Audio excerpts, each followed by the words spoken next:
Bom dia, irmãos. Vamos abrir em 1 João, capítulo 1, mais uma vez. 1 João, capítulo 1.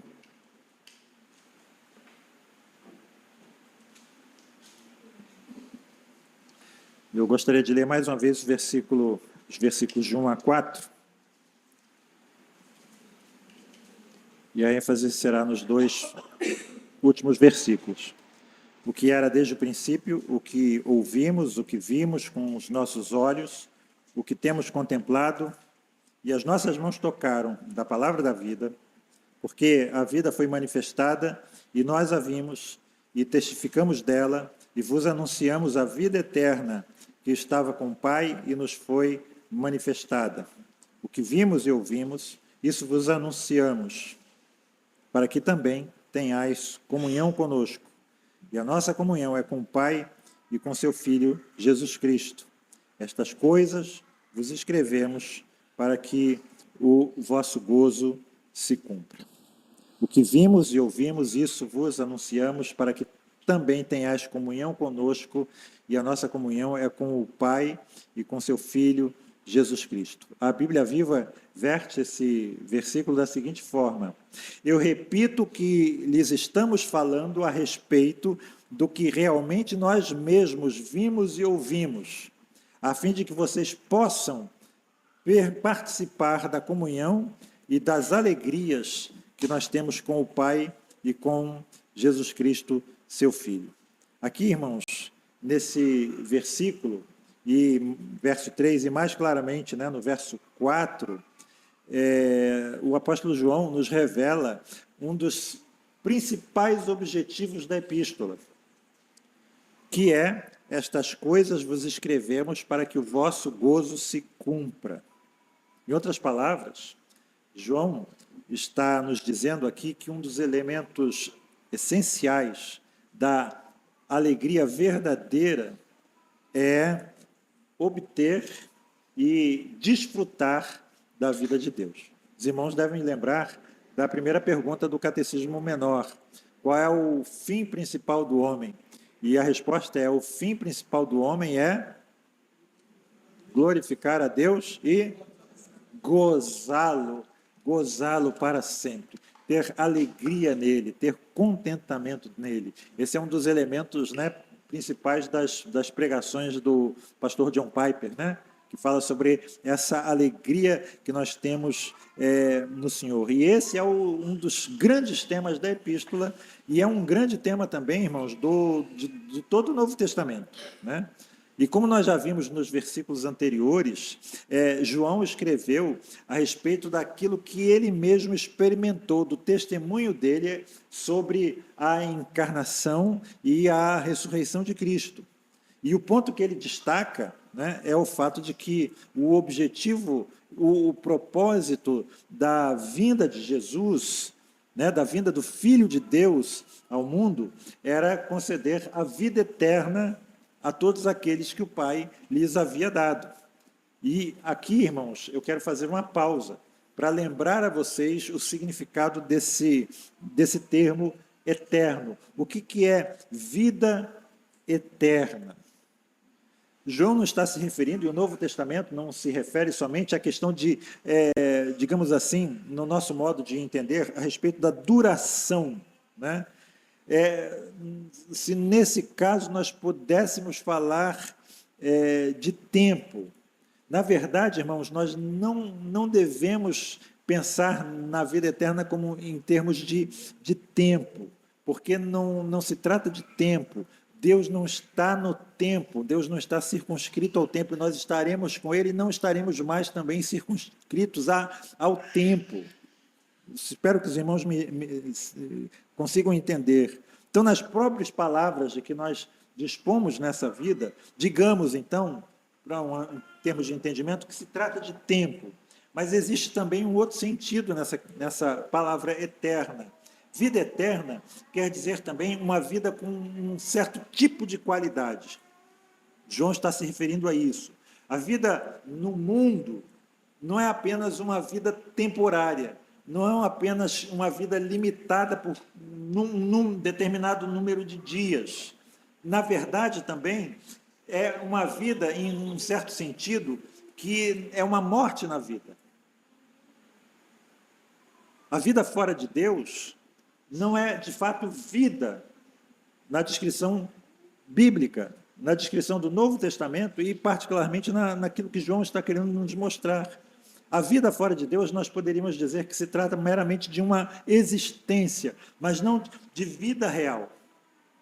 Reparem, por exemplo, como Jesus expressou esse conceito na oração sacerdotal em João 17,3. E esta é a vida eterna. Esta é a vida eterna. Que te conheçam, o único Deus verdadeiro, e a Jesus, a quem enviaste. Então, no Novo Testamento, vida eterna sempre abrange essa ideia de que a parte de Deus, separados de Deus, a vida como nós a chamamos, é, na verdade, morte. Todos nós nascemos em transgressões e pecados. Nós existimos, de fato, mas estamos mortos espiritualmente. Mas a vida eterna é uma vida verdadeira, é a vida verdadeira. É uma vida, digamos assim, sem fim.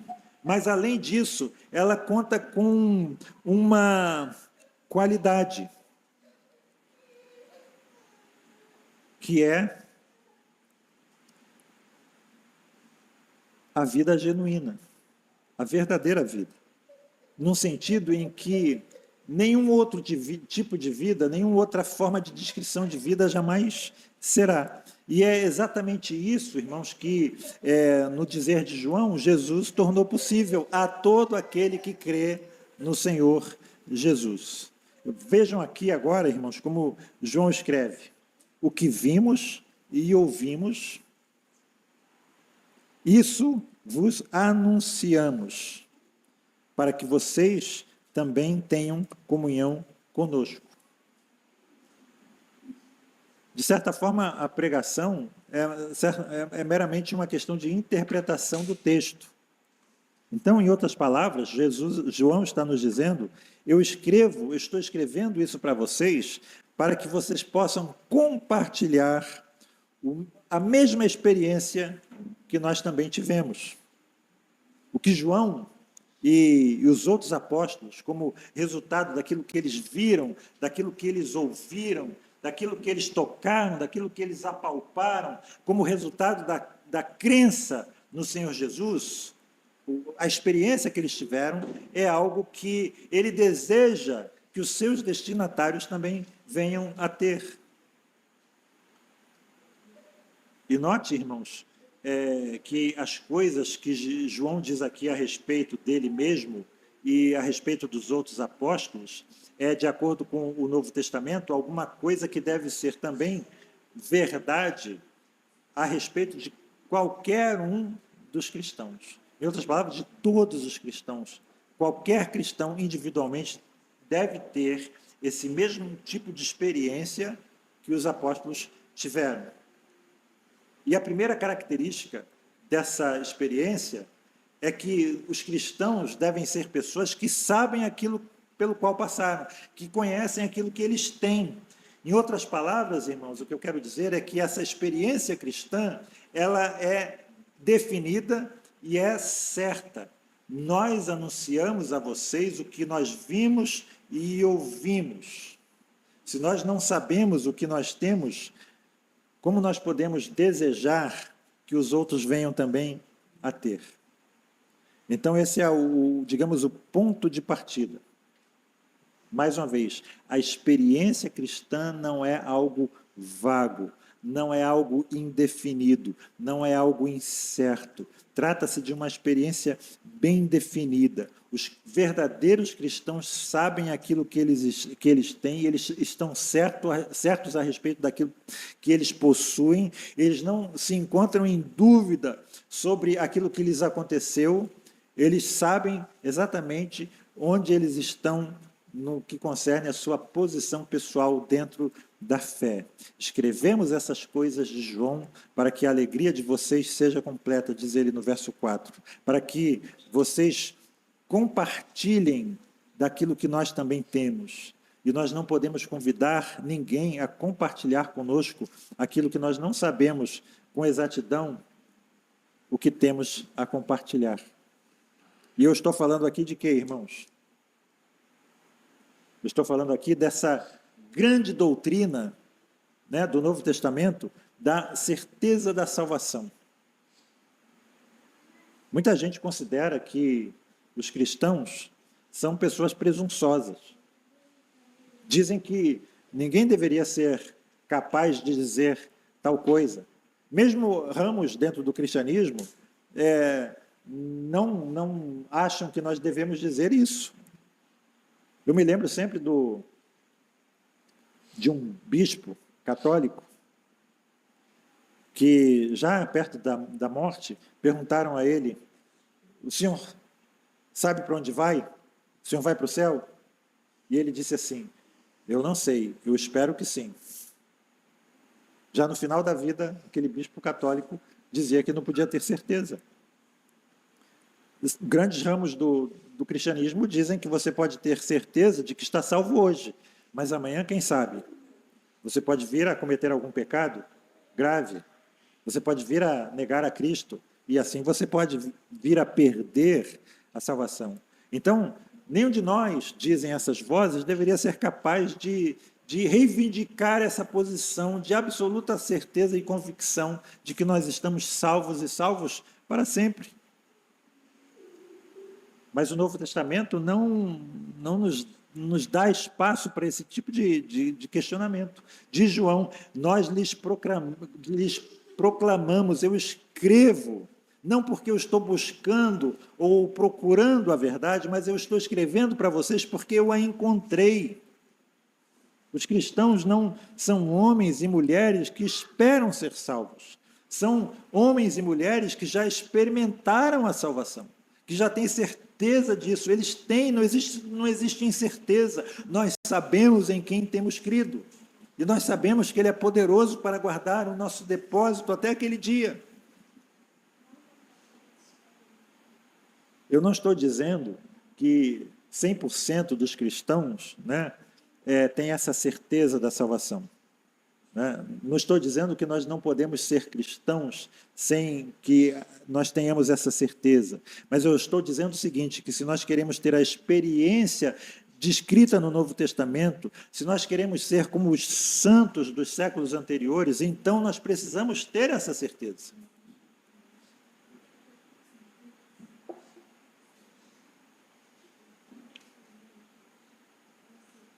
Nós podemos dar graças a Deus por sua infinita graça, de que nós podemos estar em Cristo, de que há pessoas que podem estar em Cristo, mesmo que permaneçam ignorantes a respeito dessas coisas.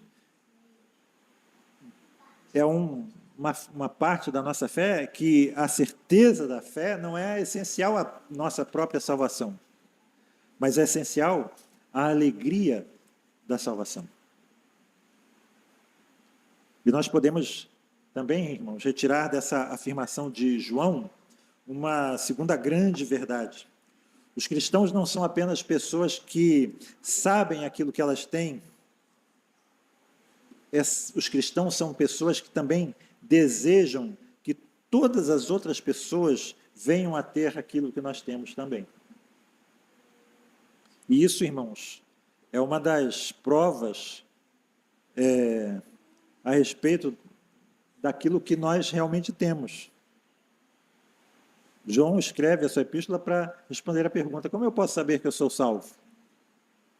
E essa é uma das provas.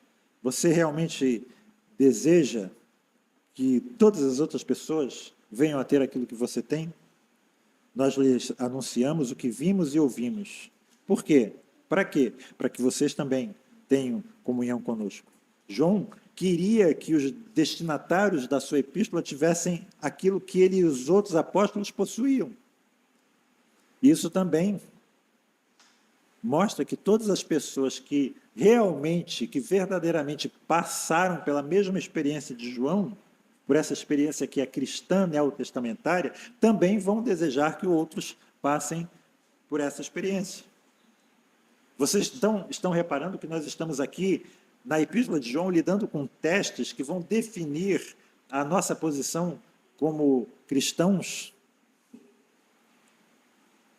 Aqueles que partilham da vida de Deus, aqueles que sabem o que é ter a alegria da salvação, aqueles que sabem aquilo que é ser livre da culpa do pecado, aqueles que experimentaram a alegria de vencer, de passar a vencer certos pecados que até então sempre entristeciam a gente, que nos deprimiam, aqueles que conseguem agora enxergar que a vida não se limita a essa vida, que ela vai além, aqueles que já sabem que a morte já perdeu o seu aguilhão e que sabem o que significa desejar seguir e prosseguir a vida além do túmulo, estar com Cristo na glória. Os homens e as mulheres que tiveram a experiência com essas coisas, inevitavelmente vão desejar que outros também tenham. Por isso, nós vemos nas páginas do Novo Testamento que esse é um dos testes do cristão. Será que você realmente está ansioso para que outros tenham aquilo que você tem? Reparem, por exemplo, algumas das grandes afirmações do apóstolo Paulo com relação a isso. Ele diz assim: eu sou devedor, tanto a gregos como a bárbaros. Ele diz: eu estou disposto a pregar o evangelho também a vocês que estão em Roma. Ele diz: o amor de Cristo nos constrange. Ele diz: ai de mim, se não pregar o evangelho. E por que o apóstolo Paulo escreveu todas essas coisas? Porque ele também viu aquele que era desde o princípio. Porque, da mesma forma que todos aqueles que estão em Cristo contam com esse, digamos, espírito missionário, esse desejo de que outras pessoas tenham e compartilhem a mesma coisa que eles possuem. Isso é inevitável. O apóstolo Paulo é um exemplo para nós. E isso nos conduz a uma outra verdade importante que nós podemos retirar desse texto, que é: ninguém pode dizer que é cristão se não experimentou aquilo que os primeiros apóstolos experimentaram. Nós, disse João, fomos testemunhas oculares. Nós vimos, nós apalpamos, nós tocamos, nós ouvimos. Ele nos falou, ele soprou o seu espírito sobre nós e nós recebemos essa bênção dele. Agora, diz João, nós desejamos que vocês também venham e compartilhem essa mesma alegria e essa experiência conosco. É a mesma experiência. Isso é alguma coisa que pode ser estabelecida também, irmãos, como um fato histórico. Vocês podem ler as biografias dos santos mais proeminentes da igreja. E vocês vão descobrir esse elemento comum. Vejam, por exemplo, o Martinho Lutero. O Espírito Santo conduziu aquele homem à sua grande experiência de salvação. E nada surpreendeu e maravilhou tanto Martinho Lutero quanto o fato de redescobrir para ele mesmo aquilo que, por exemplo, Agostinho também tinha descoberto e que relatou nos seus escritos. Ao passo que Agostinho descobriu aquilo que ele reiteradamente disse, que era aquilo que o apóstolo Paulo já tinha escrito. E assim voltamos à Escritura, e assim tem sido ao longo dos séculos. E nós podemos colocar essa doutrina também de modo negativo. Quer dizer o seguinte: a experiência cristã não varia de pessoa para pessoa. Não é que eu esteja dizendo que os meios sejam todos iguais. Alguns podem vir a Cristo num momento de alegria, outros podem vir a Cristo em momentos de tristeza, outros podem vir a Cristo num culto, outros podem encontrar a Cristo mediante a leitura da Escritura. Essas coisas secundárias, sim, elas variam. Mas eu estou me referindo à própria experiência e não à forma como nós entramos nela. E isso é algo muito importante. Por quê, irmãos?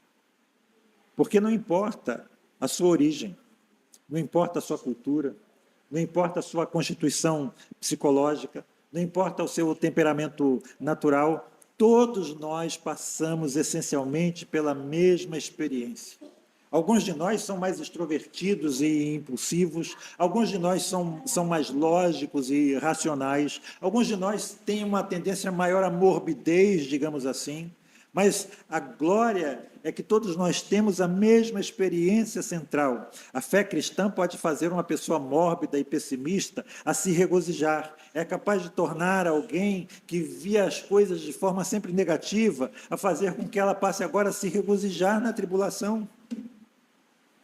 Então, irmãos, independentemente da nossa individualidade, independentemente do temperamento, todos nós podemos passar e passamos por essa mesma experiência. Ela não varia de pessoa para pessoa, nem de século para século. Como disse Martin Lloyd Jones, essa experiência é a entrada do tempo na eternidade. Não varia, não depende do século em que nós vivemos. Então, nós podemos examinar a experiência dos cristãos de século em século e nós vamos descobrir que a experiência é exatamente a mesma. E por que nós devemos enfatizar isso, irmãos? Em primeiro lugar, pelo fato dessa experiência não consistir em alguma coisa subjetiva. Pelo contrário, ela resulta de algo baseado na crença em uma verdade objetiva. Lembram que eu sempre falo aqui que a fé tem um aspecto de crença em verdades que nós devemos crer, e essa experiência resulta em nós cremos em uma verdade objetiva. Uma verdade meramente subjetiva, ela pode variar de pessoa para pessoa, de tempo para tempo, de situação para situação. Mas aqui nós temos uma experiência comum a todos os cristãos, porque ela se baseia numa verdade objetiva. Qual é a verdade? O que era desde o princípio, o que ouvimos, o que vimos com os nossos olhos, o que contemplamos e as nossas mãos apalparam. É isso que nós estamos anunciando. João não diz assim, eu tive uma experiência maravilhosa e os outros apóstolos também, mas em vez disso ele declara, nós vimos, nós ouvimos. Quem nós vimos? Quem nós ouvimos? De onde procede? De Jesus, de Cristo. Então, é uma verdade objetiva. Então, existe esse elemento de igualdade. E repare, irmãos, que essa experiência não se baseia somente nessa verdade, mas ela sempre se baseia na mesma verdade, ela sempre vai se basear em Cristo Jesus, sempre vai se originar dele. João coloca Cristo no princípio, tudo aquilo que resulta na mesma verdade deve ser, em essência, a mesma experiência, e a mesma causa conduz sempre ao mesmo efeito. E a causa é Jesus.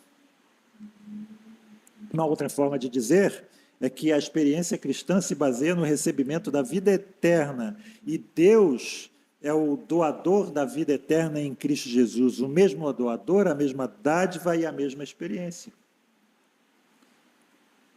Então, a glória da nossa vida é que todos nós recebemos a salvação como uma dádiva gratuita da parte de Deus. A mesma dádiva da vida, o mesmo doador e a mesma dádiva. E essa experiência sempre a mesma. Então, se tudo isso for verdade, se tudo que eu acabei de dizer a vocês for verdade, então a experiência que nós temos é uma experiência que pode ser testada e examinada. Testada e examinada. João se preocupa com isso. João se preocupa em testar a experiência. Um pouco mais adiante, por exemplo, ele vai exortar os destinatários da sua carta a provarem os espíritos e a testarem. Isso ocorre porque, como nós já vimos, havia gnósticos na igreja. E uma parte do ensino desses gnósticos era o seguinte: nós tivemos uma experiência, nós tivemos visões maravilhosas. Vocês não devem questionar essa experiência, vocês não devem examinar, vocês não podem fazer esse tipo de perguntas. Eles consideravam aquelas experiências pelas quais eles passavam e as verdades, segundo as quais, esotéricas, que eles haviam obtido, como um segredo que não podia ser questionado nem examinado. Existem pessoas assim hoje também. Elas costumam, às vezes, dizer, eu não me interesso por teologia, eu não me interesso por seus dogmas. Eu tive uma experiência, alguma coisa aconteceu comigo, não deve ser examinado, é algo secreto, é algo particular entre mim e Deus. E indo além, irmãos, a nossa experiência não somente pode ser testada, mas ela precisa ser testada. Por quê? Porque existem falsas conversões, existem falsos mestres, existem espíritos sedutores e malignos. Por isso, testem os espíritos, provem os espíritos. João 4:1. Amados, 1 João 4:1, não creiais a todo o espírito, mas provai se os espíritos são de Deus, porque já muitos falsos profetas se têm levantado no mundo. Paulo ecoa, 1 Tessalonicenses 5:21, ponham à prova todas as coisas e fiquem com o que é bom. Então, irmãos, longe de nós nos ofendermos com um questionamento das nossas experiências, com um exame das nossas experiências, se nós formos realmente cristãos verdadeiros, nós daremos as boas-vindas a um exame e vamos nos alegrar com ele.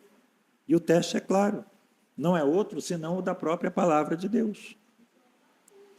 Se a minha experiência não passar pelo crivo do Novo Testamento, não se trata de experiência cristã.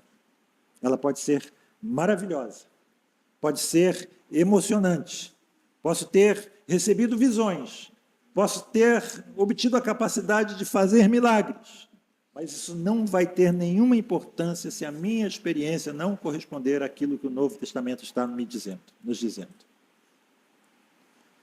Eu me lembro já comentei aqui, lá na minha antiga igreja, fui diácono e presbítero, convidaram um ex-pai de santo para dar o testemunho de conversão dele. E ele deu um testemunho assombroso de conversão. Né?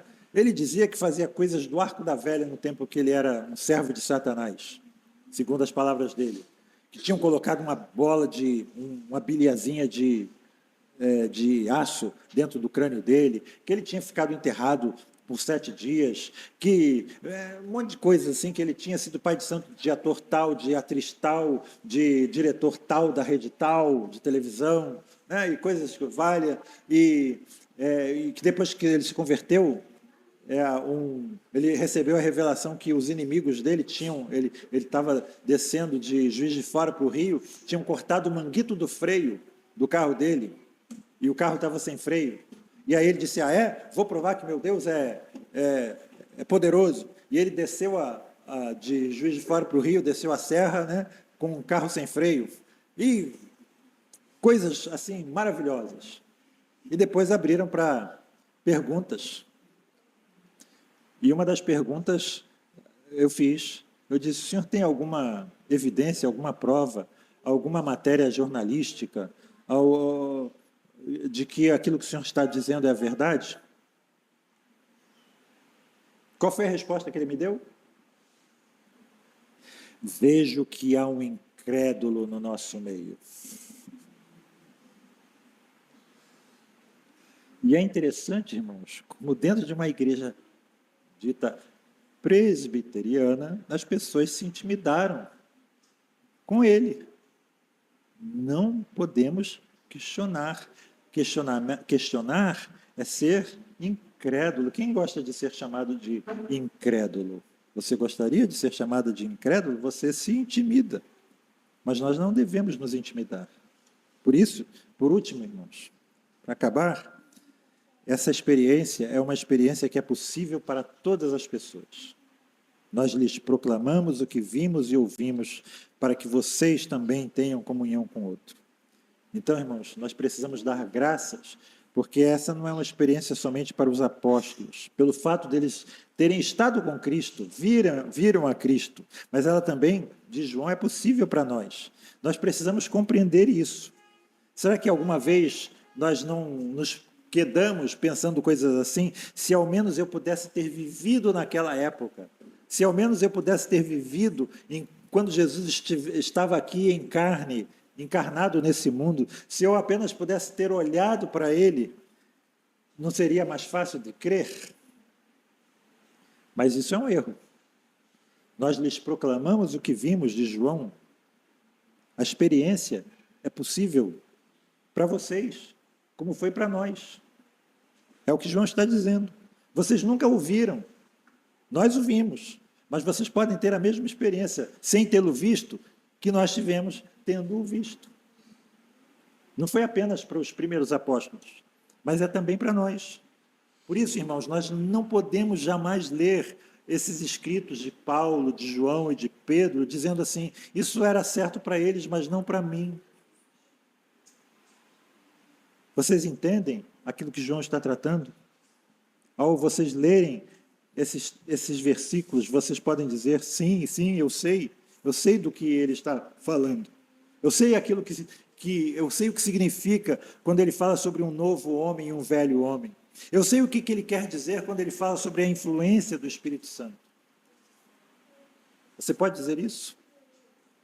Essa experiência, que é concreta, ela pode ser testada e examinada. E ela nos torna participantes daquilo que os apóstolos registraram dessa forma tão gloriosa nas epístolas do Novo Testamento.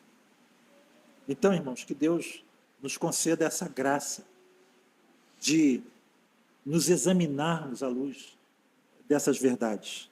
Que essa experiência, que é uma experiência maravilhosa e que jamais varia, que é essencialmente a mesma, possa ser algo certo na nossa própria vida.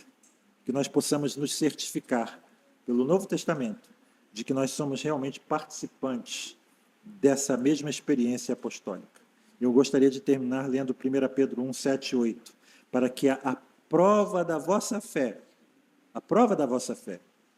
muito mais preciosa do que o ouro que perece e é provado pelo fogo, se ache em louvor e honra e glória na revelação de Jesus Cristo, ao qual, não o havendo visto, amais, no qual, não o vendo agora, mas crendo, vos alegrais com gozo indescritível e glorioso. Que Deus nos abençoe. Amém. Pai Celeste, enche-nos, Senhor Deus, com Teu Santo Espírito, que nós possamos ser como que encharcados, Senhor Deus, pelas Suas influências, que a Tua palavra, Senhor Deus, entre no nosso interior, como uma espada de dois gumes, e nos sonde, e nos prove a cada dia, Senhor Deus, para que nós possamos olhar para o Senhor, olhar para Cristo e dizer, sim, eu sei que eu estou salvo, sim, eu sei que o Senhor é poderoso para me levar incólume ao santo lugar, eu sei em quem tenho crido, eu sei, Senhor Deus, que eu sou um pecador, mas eu sei que Tu és um grande Salvador. Muito obrigado, Senhor Deus, porque nós podemos dizer, eu era cego e agora vejo. Muito obrigado, Senhor Deus, porque nós podemos dizer que andávamos, Senhor Deus, no império das trevas, mas fomos transportados para o reino do Filho do Teu amor. Muito obrigado, Senhor Deus, porque nós podemos dizer que agora eu sou uma nova criatura, as coisas velhas já passaram e eis que tudo se fez novo. Nós te louvamos, Senhor Deus, por tão grande salvação, no nome de Jesus. Amém. Amém, Senhor. Vamos terminar.